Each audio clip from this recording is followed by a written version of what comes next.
Muy buenas tardes para todos. Mi nombre es Rafael de Oro. Soy ingeniero agrónomo, especialista en protección de cultivos, con especialización en gerencia de mercado y estudiante de maestría en gerencia de proyectos. ¿Por qué vamos a hablar del análisis de suelo? En análisis de suelo y cuál es su importancia. A veces nosotros hacemos análisis de suelos, nosotros los tenemos ahí y no le damos el uso adecuado. O no hacemos análisis de suelo porque no le damos la importancia, o sí sabemos para qué es el análisis de suelo, pero no lo usamos para nuestro cultivo. Entonces, por tal razón, la charla de hoy. Entonces, ¿qué sucede? Primero tenemos que aprender a cómo tomar una muestra de suelo. Primero identificamos el terreno, si tenemos terrenos que se nos inundan, si tenemos terrenos que son planos o tenemos terrenos montañosos, tenemos que caracterizarlos y tomar la muestra dependiendo la homogeneidad que tenga el terreno. No podemos coger una muestra de suelo de un terreno montañoso y mezclarla con un terreno plano porque nos va a variar. Por eso que tenemos que ubicarnos en el terreno. Y si tenemos 3 tipos de terreno, nos toca hacerle análisis de suelo a cada tipo de terreno. Ya después ubicado, seleccionado el terreno, nos comprometemos a tomar las submuestras, que se toman entre 20 o 30 submuestras por terreno, por el área, y estas se toman de esta manera. Cuando llegamos al lugar, se elimina la capa vegetal superficial para evitar contaminación. Se toma la muestra de suelo introduciendo una pala a 20 o 30 centímetros. Al hacer ese hueco, esa pala se coge de un borde, se toma la pala, se introduce y se eliminan las partes, los bordes, dejando la parte central del suelo. Esto se mete en un balde limpio y se van así recogiendo las 20 o 30 submuestras en el terreno. Ya recogidas las 20 o 30 submuestras, se comienza a desterronar, y si está un lote un poco húmedo, pues debemos sacar el terreno, dejarlo secar al ambiente y posteriormente ahí sí empacarlo. Pero si está en condiciones de terreno seco, pues ya esa misma muestra ya mullidita la metemos en una bolsa, 1 kilo aproximadamente, y esa la enviamos al laboratorio. Entonces, ¿qué resultado nos da el laboratorio? Pues el laboratorio nos va a dar estos resultados: de pH, conductividad eléctrica, materia orgánica, fósforo, azufre, acidez intercambiable, aluminio intercambiable. Vamos a ver si aquí en esta imagen se ve mejor. Ok. Azufre intercambiable, acidez intercambiable, aluminio intercambiable, calcio, magnesio. Bueno, en sí estos son varios elementos que nos da el análisis de suelo. En este caso nosotros vamos a fijar solamente en pH y conductividad para explicarles de por qué son necesarios tener esos datos en cuenta para el cultivo. Entonces, ¿por qué pH? Porque el pH nos va a dar aquí, como ustedes ven aquí, unos rangos voy a darles el ejemplo, entre 4 a 10. Esto es una tabla de disponibilidad de nutrientes teniendo en cuenta el pH. Entonces, como ustedes pueden ver, ejemplo, el nitrógeno, de 6 a 8 de pH, ahí vamos a tener una alta disponibilidad de nitrógeno. Pero por lo menos con pH de 6 hacia abajo, el fósforo ya comienza a disminuirse. Y con pH entre 8 a 8.5, aquí hay un cuellito que el fósforo se disminuye. Al igual que para otros elementos, como ustedes pueden ver, según el pH va a haber una disponibilidad de nutrientes. ¿Ya? Entonces eso es importante ya saber por qué el pH es necesario saberlo, porque ya nos va a dar una identificación de qué nutrientes vamos a tener en el terreno. No obstante, aquí le voy a dar una clasificación de según el pH qué tipo de suelo tenemos. Entonces tenemos que de 3.5 ultra ácido, de 4 extremadamente ácido, 4.5 muy fuertemente ácido, entre 5.5 a 5 fuertemente ácido, de 6 a 5.5 moderadamente, de 6.5 a 6 ligeramente ácido, entre 6.5 a 7.5 neutro, entre 7.5 a 8 ligeramente alcalino, entre 8 y 8.5 moderado. Bueno, aquí pueden ver y qué más o menos qué parámetros nos diría si tuviéramos un suelo de eso. Miren lo que nos dice 3.5 ultra ácido, pantanos drenados contenido de sulfuro. Si tenemos unos pH de 4, 4.5, 5, más o menos nos está diciendo que son suelos forestales húmedos. Si tenemos entre 5.5 a 7.5, esos son suelos de pradera subhúmeda, y de 6.5 a 8.5 suelos de pradera semiárida. Ya aquí, en este, cuando asume de 8, 8.5 a 9, ya dice que son suelos con contenido de excesos de sales de calcio. Miren, entre 8 hasta 8.5. ¿Ya? ¿Qué pasa?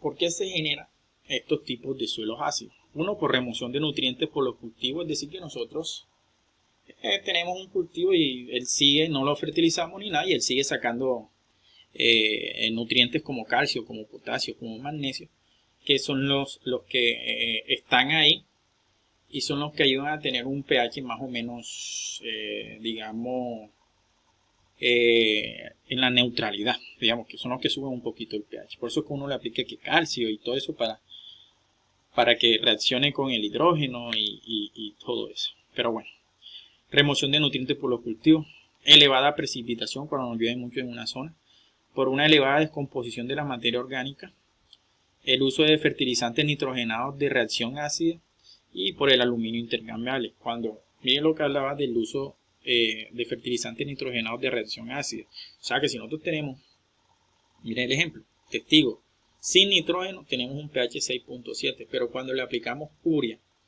soluciones de nitrógeno a 32%, esto es nitrato de amonio o sulfato de amonio, miren lo que nos baja el pH de 6.7 hasta 4.7 con el uso de sulfato de amonio. Entonces, si nosotros tenemos un suelo ácido y le aplicamos sulfatos de amonio y le aplicamos urea, miren hasta cuánto se nos puede bajar el pH. Entonces, eso es súper importante tener en cuenta el pH para la escogencia del fertilizante. ¿Qué efectos causa en algunos cultivos? Cuando establecemos que vamos a sembrar un maíz y no tenemos análisis de suelo, mire, cuando tenemos pH de 4.75, lo que se nos baja en la productividad. De 5.7 a 83% es lo que podemos sacar. Con 4.7 podemos sacar máximo 34% de la productividad, con 5.73, con 5.7 el 83%, con 6.8 el 100%, y ya cuando llegamos a 7.5 se nos va. O sea que el rango para usar maíz está entre 6 a 7. Miren, para que tengamos más o menos el 100% de la productividad. Aquí está la soya y alfalfa. ¿Con qué se mide? Si no hemos hecho el análisis de suelo, hay un equipo muy fácil que se puede conseguir a un precio muy cómodo, y lo podemos medir con este equipo que se llama pHímetro. Este pHímetro en campo, uno coge una muestra de 100 gramos de suelo por 100, con 100 centímetros cúbicos de agua, agua que sea destilada, la mezcla uno, espera unos 15 minutos y mete el equipo dentro de eso, y eso nos va a dar un rango de pH y vamos a saber qué tipo de pH vamos a tener. Solo son muy prácticos, se consiguen económicos en campo, pero ya con esto ustedes ya van a determinar qué tipo de pH tiene el suelo, ¿verdad? Ahora, el otro rango tomado es el de la conductividad eléctrica. Esto sin duda, ¿por qué la conductividad eléctrica es importante? Porque nos va a identificar si tenemos un suelo salino o no salino. ¿Ya?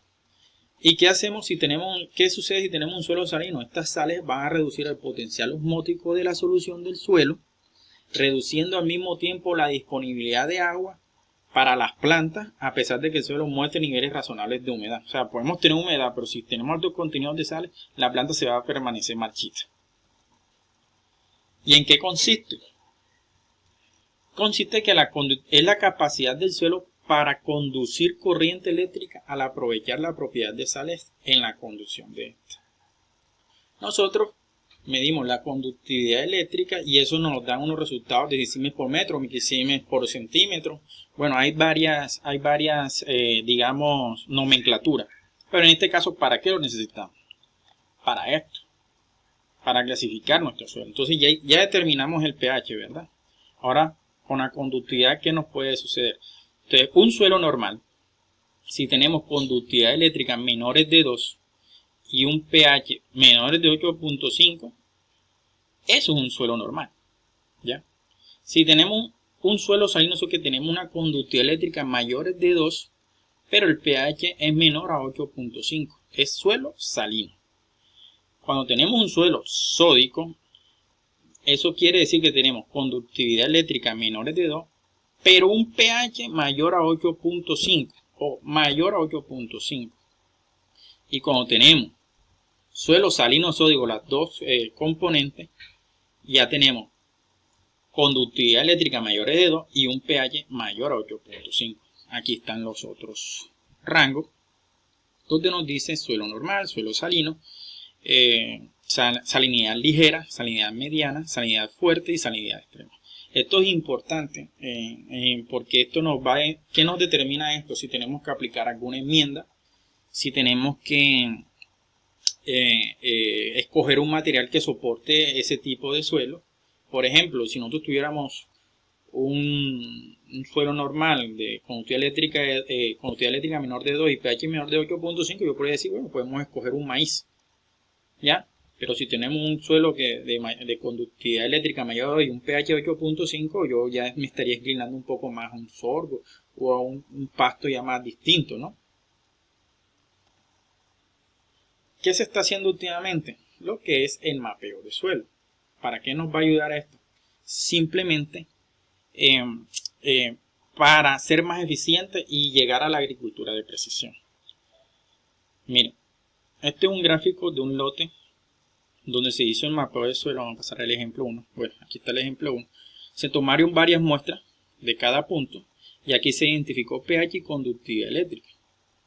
¿Qué resultado nos dio aquí? Hombre, que el terreno es más o menos homogéneo porque los rangos están entre 6.5, 7.3 el máximo y 5.5.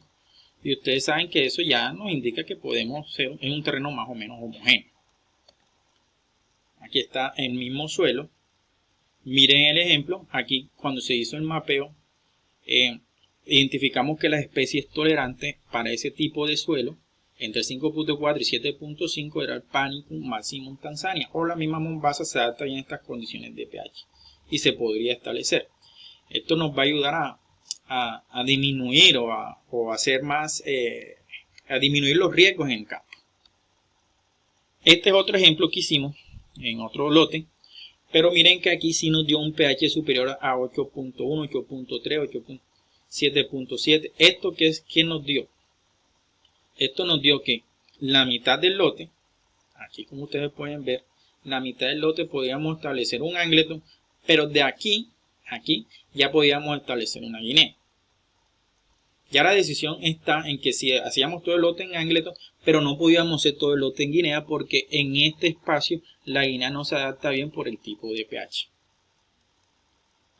Y en este ejemplo número 3 tengo un ejemplo de una finca que se llama Ocasas, ubicada en Curumaní, donde se tomaron no tan por puntos pequeños, sino que ya se tomó por potrero, y aquí nos arrojó pH de 4.8, 5.9, 5.5, y aquí sí, ¿en qué resultado nos dio? La escogencia de los pastos para este tipo de suelo.